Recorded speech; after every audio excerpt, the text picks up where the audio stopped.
Welcome to my channel Shri institute.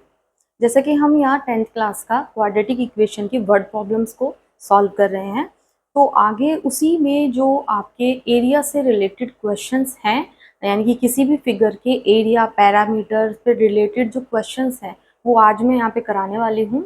एक information आप लोगों के लिए है, जो भी बच्चे जो नियरेस्ट हैं वो मुझसे ऑफलाइन क्लासेस भी ले सकते हैं 10th क्लास के लिए, मैथ्स और साइंस दोनों सब्जेक्ट्स के लिए। और अगर आप बहुत डिस्टेंस पे हैं और आपको पढ़ाया हुआ मेरा समझ में आ रहा है तो आप मुझसे ऑनलाइन भी क्लासेस ले सकते हैं। तो आप मुझसे कांटेक्ट कर सकते हैं। अगर किसी को ऐसी रिक्वायरमेंट है तो मुझे कमेंट बॉक्स में बता सकता है। ठीक है, तो आगे के क्वेश्चंस को हम स्टार्ट करेंगे। तो जो हमारा क्वेश्चन है आज का वो है, the perimeter of a rectangular field is 82 metre and its area is 400 metre square. Find the dimension of the field. एक रेक्टेंगुलर क्या है, फील्ड है जिसका आपको पेरीमीटर गिवन है 82 मीटर और एरिया भी गिवन है 400 metre square.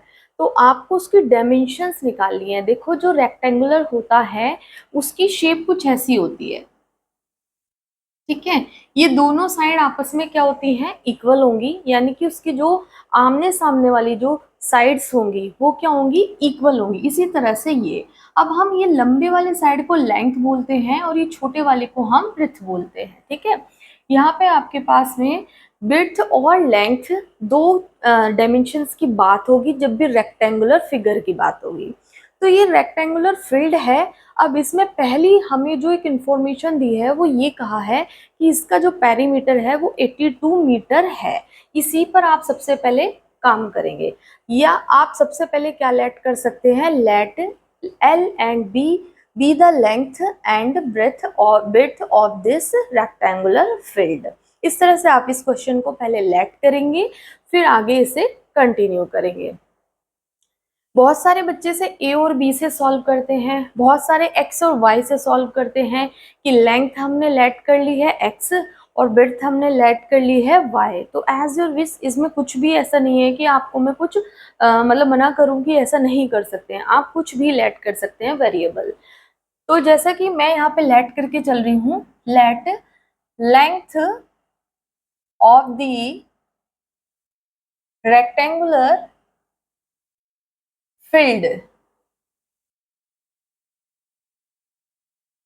L is equals to, हम लेट कर रहे हैं x एंड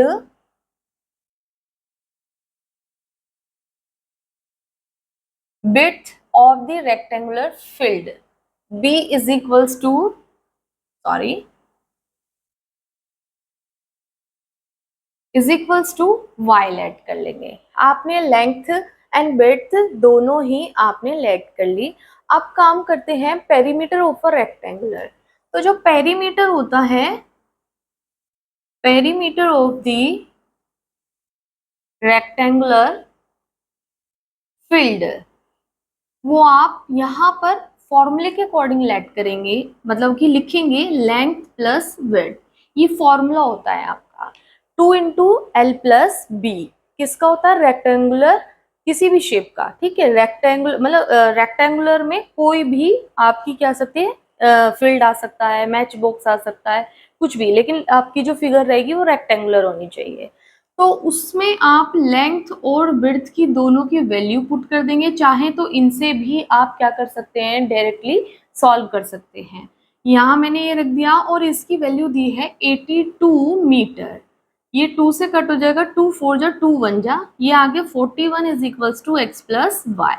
ये मेरे पास पहली इक्वेशन आ गई। यहाँ से इसे हम फर्स्ट इक्वेशन लेट कर लेंगे। अब आगे काम करेंगे। And it's area is 400 metre square.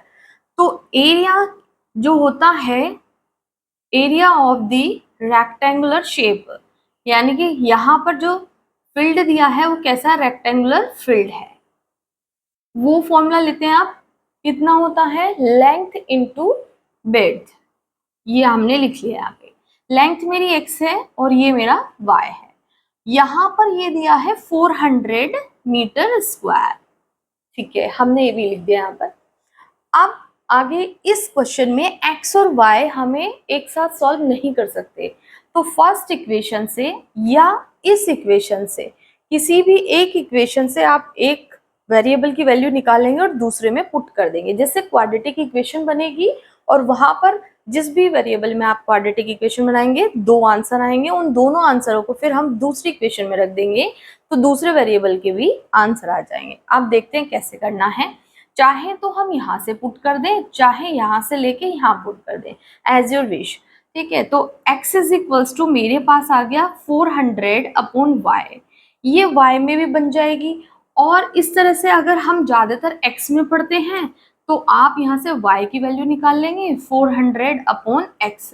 Now putting this value in equation first, तो आपके पास कुछ ऐसा आ जाएगा x प्लस 400 अपॉन x, हमने y की जगह पुट कर दिया ये वैल्यू।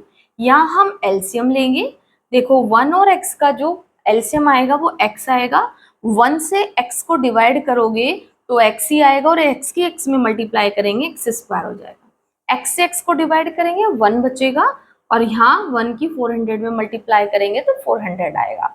अब इसको इधर कर देंगे तो इक्वेशन आ गई एक्स स्क्वायर। यहाँ पे पहले 41x लिख लेते हैं।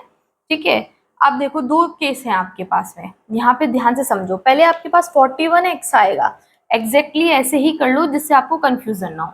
41x और ये हो गया x square plus 400, otherwise minus plus की बहुत मिस्टेक्स होने के चांस होते हैं। तो ये हो गया एक्स स्क्वायर। अब मैं 41 को इधर लेके जाऊंगी तो ये माइनस का हो जाएगा 41x and this is 400 is equals to 0। 400 के जो फैक्टर होंगे वो कितने होंगे, 200, 100, 50, 25, 5 5 जा 5 बन जा, हमारे पास ये फैक्टर आ गए।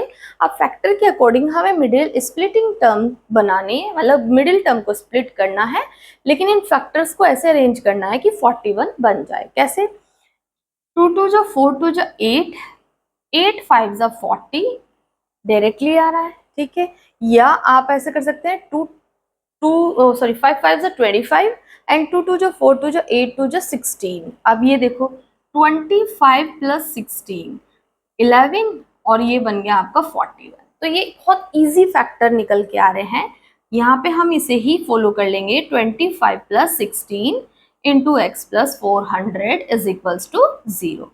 ये आ गया एक्स स्क्वायर माइनस 25x, इधर से माइनस इसके अंदर जाएगा, माइनस प्लस माइनस 16x और x इधर से एंटर कर रहा है दोनों टर्म के साथ में।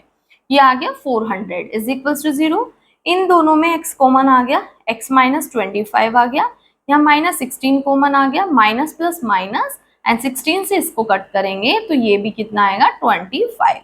अब आपके पास में दो फैक्टर इजीली कवर हो रहे हैं, x माइनस 25 और दूसरा फैक्टर है x minus 16 is equals to 0।